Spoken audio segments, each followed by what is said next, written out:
शांति की शक्ति से शांति जग में लानी है। ओम शांति। आज की मुरली है 18 सितंबर 2025 की। मीठे बच्चे, जब तुम फूल बनेंगे तब यह भारत कांटों के जंगल से संपूर्ण फूलों का बगीचा बनेगा। बाबा आया है तुम्हें फूल बनाने। प्रश्न, मंदिर लायक बनने के लिए किन बातों पर विशेष ध्यान देना है? उत्तर, मंदिर लायक बनना है तो चलन पर विशेष ध्यान दो। चलन बहुत मीठी और रॉयल होनी चाहिए। इतना मीठापन हो जो दूसरों को उनकी महसूसता आए। अनेकों को बाप का परिचय दो। अपना कल्याण करने के लिए अच्छी रीति पुरुषार्थ कर सर्विस पर लगे रहो। गीत, बदल जाए दुनिया न बदलेंगे हम। ओम शांति। रूहानी बच्चे जानते हैं कि बाप ब्रह्मा द्वारा समझा रहे हैं। ब्रह्मा के रथ द्वारा ही समझाते रहते हैं। हम यह प्रतिज्ञा करते हैं कि श्रीमत पर हम इस भारत की भूमि को पतित से पावन बनाएंगे। भारत खास और दुनिया आम, सबको हम पतित से पावन बनने का रास्ता बताते हैं। इतने ख्यालात हर एक को अपनी बुद्धि में रखना है। बाप कहते हैं ड्रामा अनुसार जब तुम फूल बन जाएंगे और जब समय आ जाएगा तो संपूर्ण बगीचा बन जाएगा।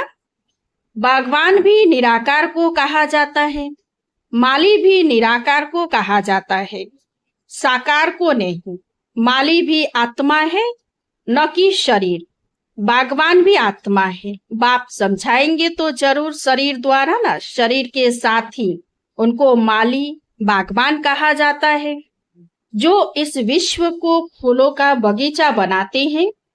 बगीचा था जहाँ यह देवताएं रहते थे, वहां कोई दुख नहीं था। यहाँ इस कांटों के जंगल में तो दुख है।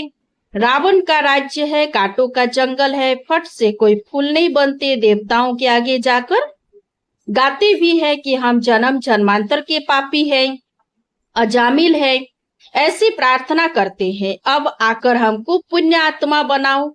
समझते हैं अभी हम पापात्मा है, कोई समय पुण्य आत्मा थे।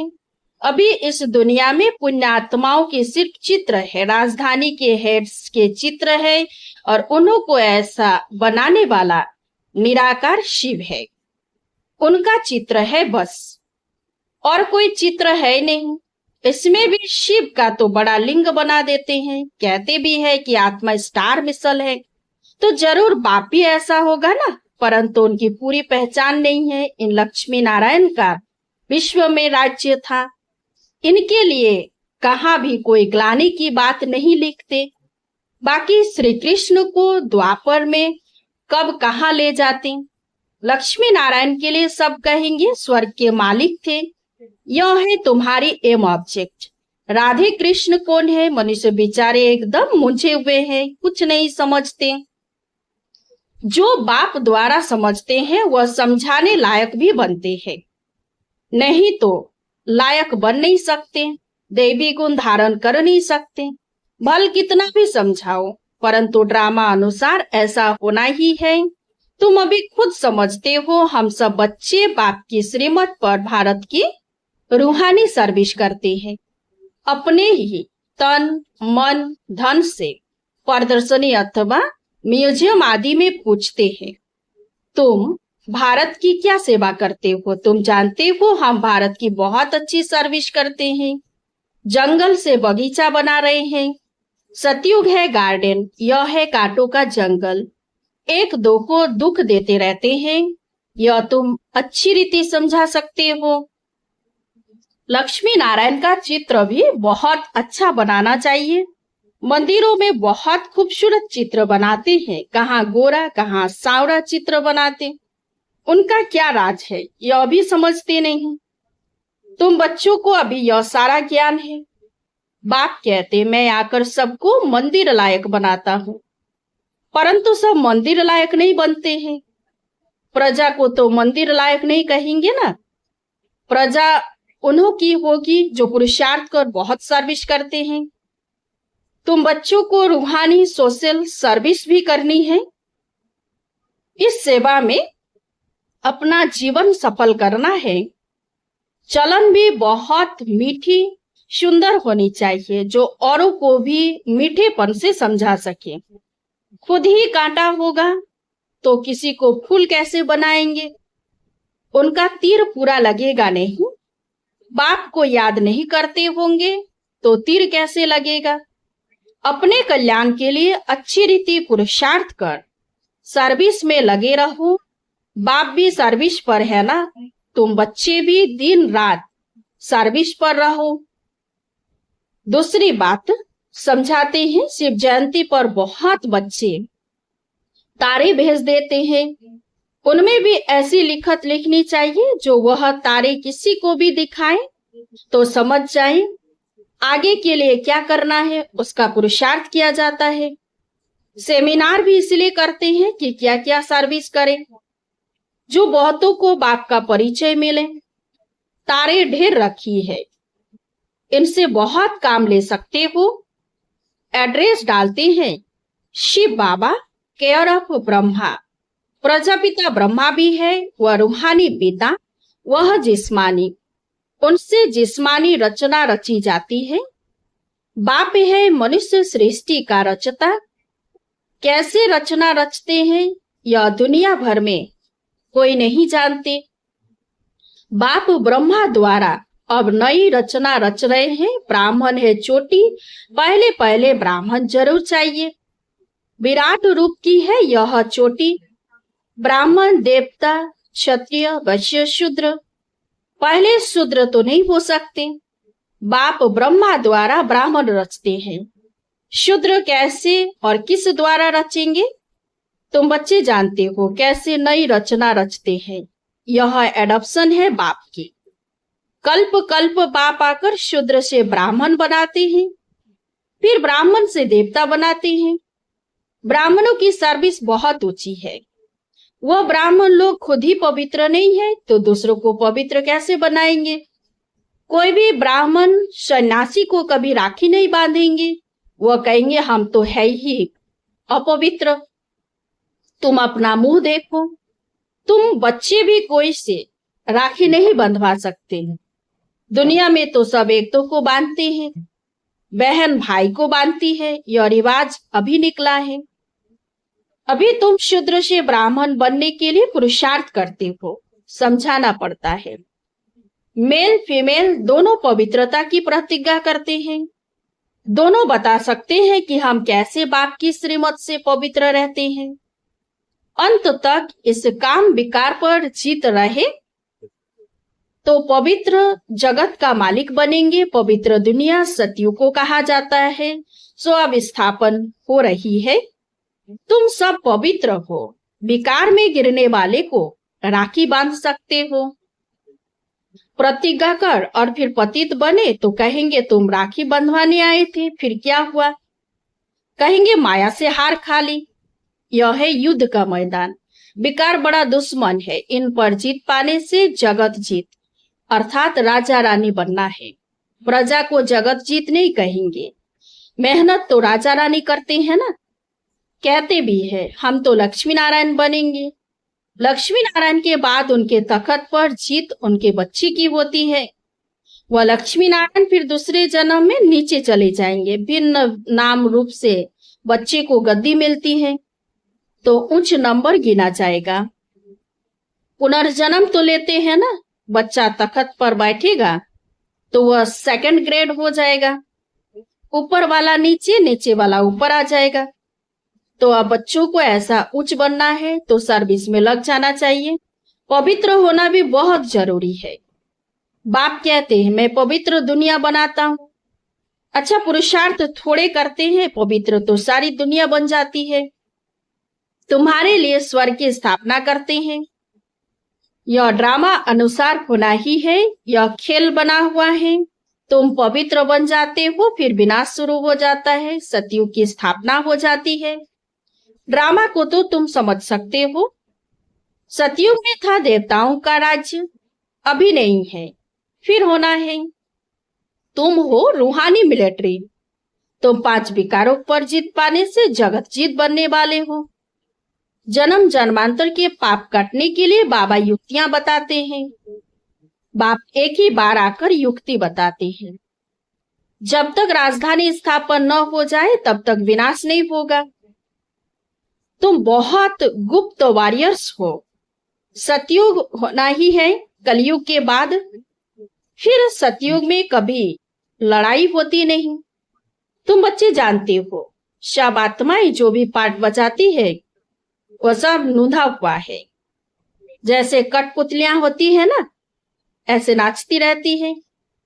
यह भी ड्रामा है। हर एक का इस ड्रामा में पार्ट है। पार्ट बजाते बजाते तुम तमो प्रधान बने हो, फिर अब ऊपर जाते हो, सतो प्रधान बनते हो। नॉलेज तो सेकंड की है।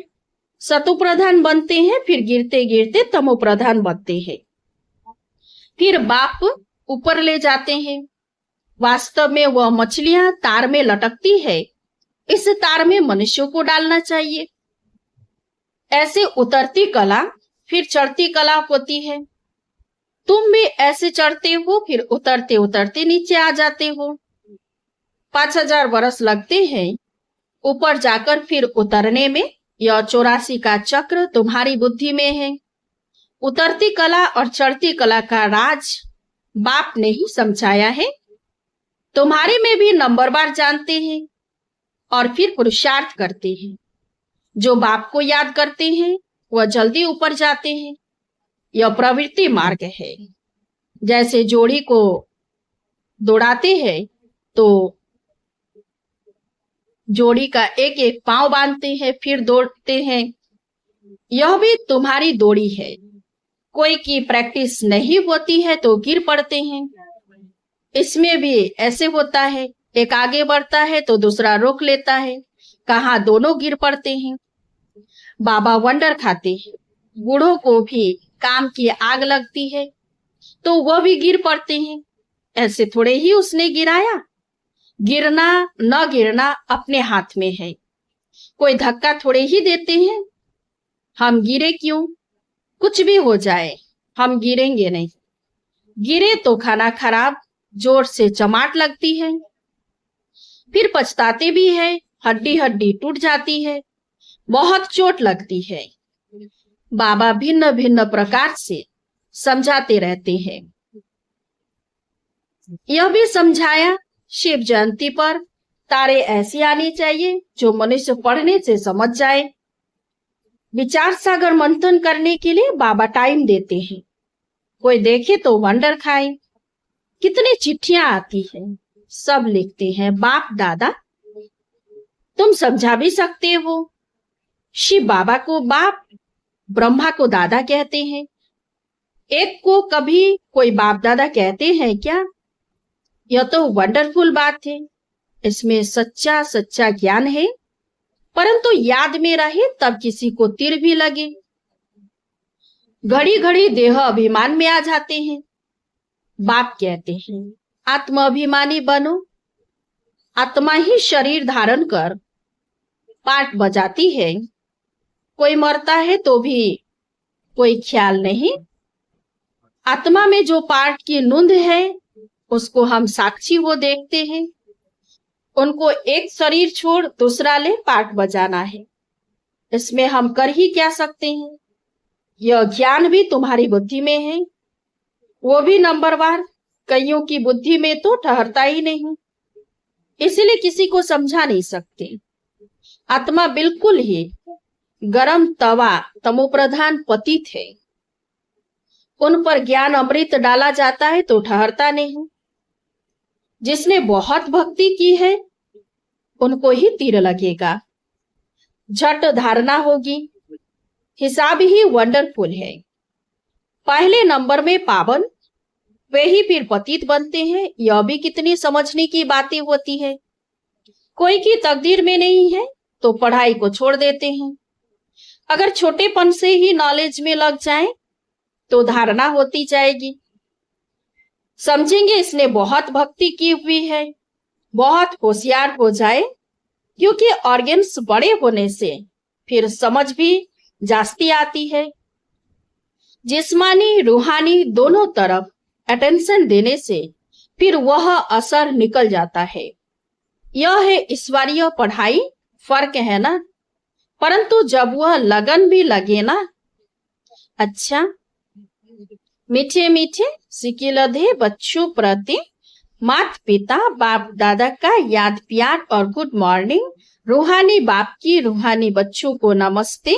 हम सब रूहानी बच्चों की रूहानी बाप दादा को याद प्यार और गुड मॉर्निंग। नमस्ते नमस्ते नमस्ते। धारणा के लिए मुख्य सार। 1 नंबर, रूहानी मिलिट्री 1 5 विकारों पर जीत पानी है, पवित्र जरूर बनना है, श्रीमत पर भारत को पावन बनाने की सेवा करनी है। 2 नंबर, इस बेहद नाटक में हर पार्ट आत्म अभिमानी होकर बजाना है, कभी भी देह अभिमान में नहीं आना है, साक्षी होकर हर एक एक्टर का पार्ट देखना है। वरदान, सदा खुशी व मौज की स्थिति में रहने वाले कंबाइंड स्वरूप के अनुभवी भव। बाप दादा बच्चों को सदा कहते हैं, बच्चे बाप को हाथ में हाथ देकर चलो, अकेले नहीं चलो। अकेले चलने से कभी बोर हो जाएंगे, कभी किसी की नजर भी पड़ जाएगी। बाप के साथ कंबाइंड हो, इस स्वरूप का अनुभव करते रहो तो कभी भी माया की नजर नहीं पड़ेगी और साथ का अनुभव होने के कारण खुशी से मौज से खाते चलते मौज मनाते रहेंगे। धोखा व दुख देने वाले संबंधों में फंसने से भी बच जाएंगे। स्लोगन, योग रूपी कवच पहन कर रखो तो माया रूपी दुश्मन का वार नहीं लगेगा। अव्यक्त इशारे, अब लगन की अग्नि को प्रज्वलित कर योग को ज्वाला रूप बनाओ। जैसे दुखी आत्माओं के मन में यह आवाज शुरू हुआ है कि अब विनाश हो, वैसे ही आप विश्व कल्याणकारी आत्माओं के मन में यह संकल्प उत्पन्न हो कि अब जल्दी ही सर्व का कल्याण हो, तभी ही समाप्ति होगी। विनाशकारियों को कल्याणकारी आत्माओं के संकल्प का इशारा चाहिए। इसीलिए अपने एवर रेडी बनने के पावरफुल संकल्प से ज्वाला रूप योग द्वारा विनाश ज्वाला को तेज करो।